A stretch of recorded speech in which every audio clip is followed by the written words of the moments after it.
Ya baik, Assalamualaikum warahmatullahi wabarakatuh. Perkenalkan, nama saya Fatah Abdul Rojak dari Universitas UIN SMA Banten dari kelas 5 PAIC. Saya di sini ingin mempresentasikan hakikat kurikulum, pengembangan kurikulum dan pembelajaran. Pengertian kurikulum. Jadi saya di sini mengambil menurut dua para ahli. Yang pertama, menurut Profesor Dr. Andes S. Nasution dalam bukunya Kurikulum dan Pengajaran, menyatakan kurikulum adalah suatu perencanaan atau rencana yang dilancarkan untuk proses belajar mengajar. Nah, adapun rencana yang disusun tersebut berada di bawah tanggung jawab lembaga pendidikan dan para pengajar di sana. Menurut Dr. Andes Nanasujana dalam buku yang berjudul Pembinaan dan Pengembangan Kurikulum, yaitu kurikulum adalah kumpulan niat dan harapan yang tertuang dalam bentuk program pendidikan yang kemudian dilaksanakan dan diterapkan oleh guru di sekolah yang bersangkutan. Saya di sini ingin menjelaskan tentang hakikat kurikulum yang terdapat di PPT saya, yaitu berbagai rencana kegiatan peserta didik yang terperinci berupa bentuk-bentuk atau bahan pendidikan atau saran-saran strategi belajar mengajar, pengaturan-pengaturan program yang dapat diterapkan, dan hal-hal yang mencakup pada kegiatan yang bertujuan mencapai tujuan yang diinginkan. Selanjutnya, pengertian kurikulum senantiasa berkembang, terus berjalan dengan perkembangan dan praktik pendidikan dan beragamnya pendapat mengenai pengertian kurikulum. Maka secara teoritis kita agak sulit menentukan suatu pengertian yang dapat merangkum semua pendapat. Nah, pada saat ini kurikulum istilahnya memiliki 4 dimensi pengertian, yaitu dimensi dengan yang lainnya, saling berhubungan antara hakikat kurikulum dan pengertian kurikulum dan lain sebagainya. Yang selanjutnya yaitu pengembangan kurikulum. Pengembangan kurikulum adalah proses perencanaan dan penyusunan kurikulum oleh pengembangan kurikulum. Nah, kegiatan yang dilakukan yaitu kurikulum ini yang dapat dihasilkan menjadi bahan atau sebagai acuan yang digunakan untuk mencapainya tujuan pendidikan nasional. Berdasarkan Undang-Undang Nomor 20 Tahun 2003 Bab 10 tentang kurikulum pasal 36 ayat 1 bahwasannya pengembangan kurikulum dilakukan dengan mengacu pada standar nasional. Mengacu untuk pendidik ini bertujuan kepada peserta didik dan berlandaskan dan memberi landasan isi menjadi pedoman bagi pengembangan kemampuan siswa secara optimal sesuai dengan tuntunan dan tantangan perkembangan masyarakat. Dan di sini ada pembelajaran abad 21. Pendidikan merupakan suatu kebutuhan yang diperlukan oleh semua manusia di seluruh dunia.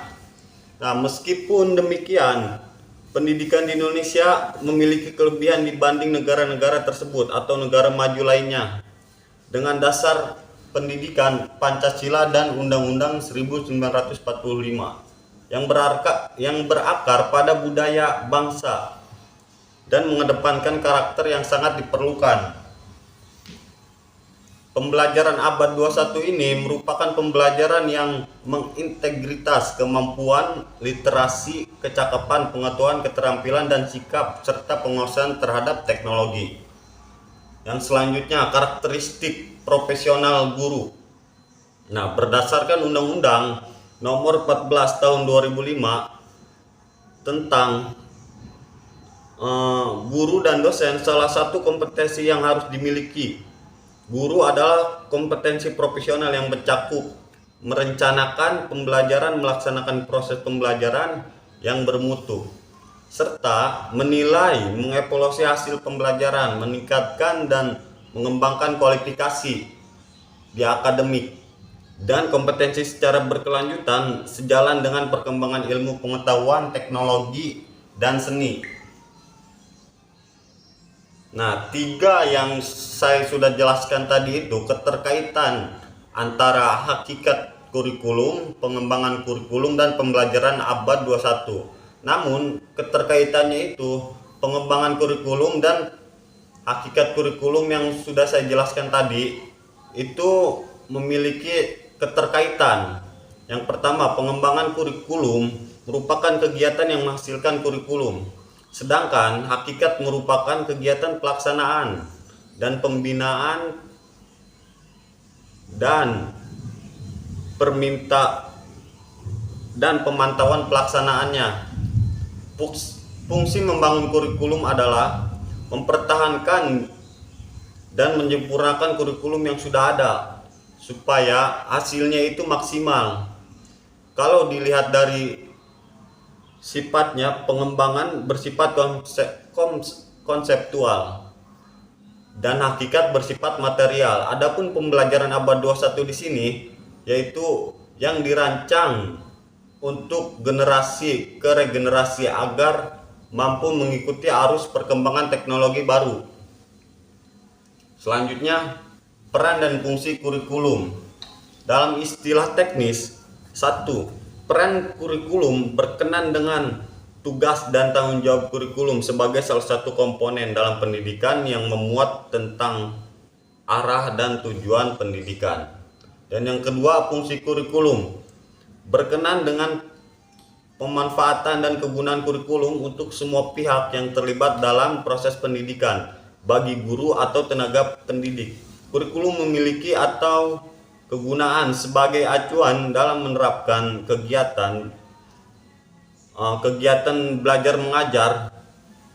Dengan kata lain, kurikulum di sini dijadikan sebagai pedoman bagi para guru atau tenaga pendidik dalam mengajar siswa dan mencapai tujuan pembelajaran tersebut.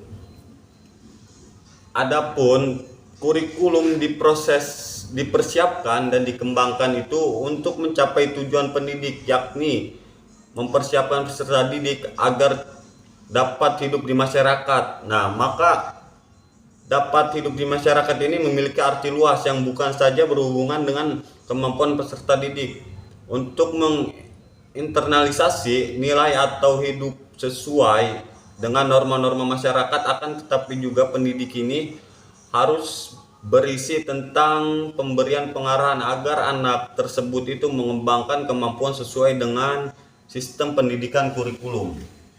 Nah, yang selanjutnya, peran dan fungsi pengembangan dan pembelajaran. Fungsi kurikulum secara umum. Fungsi kurikulum mencapai tujuan pendidikan bersama. Kurikulum dijadikan alat atau model yang digunakan oleh setiap instansi atau institusi untuk mencapai tujuan pendidik tersebut. Adapun tujuan yang dimaksud yaitu tujuan nasional, tujuan institusional atau oleh lembaga, tujuan kurikulum atau bidang studi, dan tujuan instruksional atau penjabaran bidang studi. Peranan kurikulum. Secara umum, peranan kurikulum dapat diartikan sebagai suatu sikap atau perilaku yang ditunjukkan dijalankan oleh subjek karena hak kewajiban melekat pada status dan kebudayaan. Dari pengertian tersebut dapat kita pahami bahwa peran itu terkait dengan keberadaan subjek dalam hubungannya dengan masyarakat.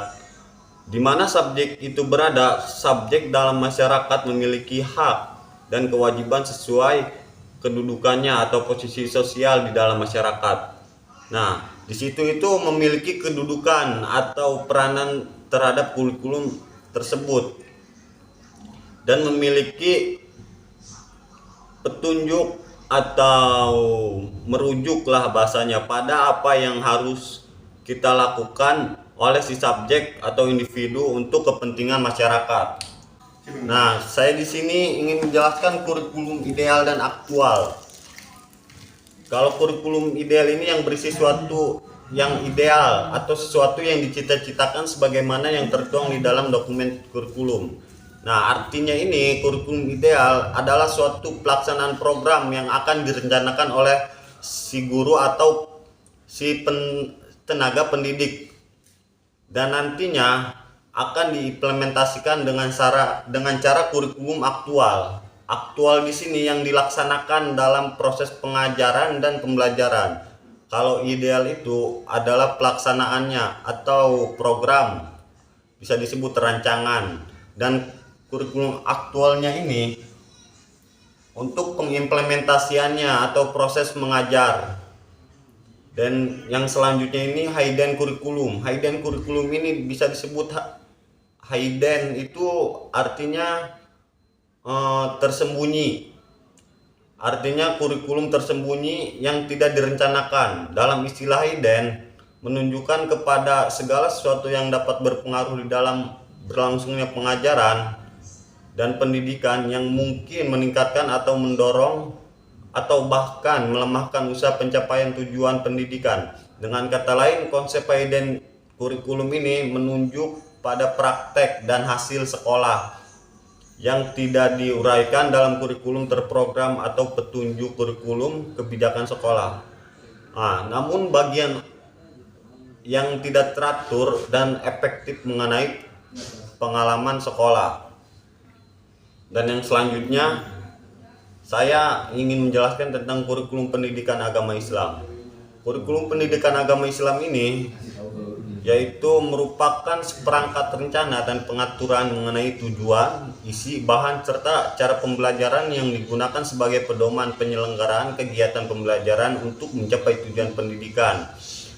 Merupakan sekumpulan studi keislaman yang meliputi Al-Quran dan hadis, akidah, akhlak, fikih, torik, dan kebudayaan Islam.